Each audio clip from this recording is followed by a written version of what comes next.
Hello, এইবার রিচির পালা। বোজো স্নান কমপ্লিট হয়ে গেছে। বোজোকে এখন ছেড়ে দিয়েছি। বোজো আনন্দে বাড়ির ওপর নিচ করে বেড়াচ্ছে। এইবার আমি রিচিকে নিয়ে বাথরুমে চলে এসেছি।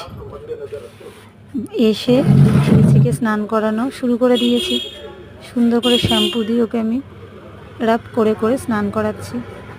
ও যদিও বা চুপচাপ স্নান করে নেয়, কিন্তু রিচির একটাই প্রবলেম, ও বড্ড গা ছটকায়, এত জল ছেটায় যে ওকে স্নান করাতে এসে আমি অর্ধেকের বেশি ভিজেই যাই।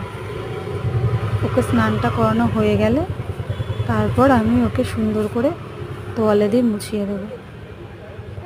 বোজোর থেকে রিচিকে স্নান করাতে বেশি কষ্ট, কারণ ও ছোটো কুকুর, ওর গায়ে ভীষণ ময়লা হয়।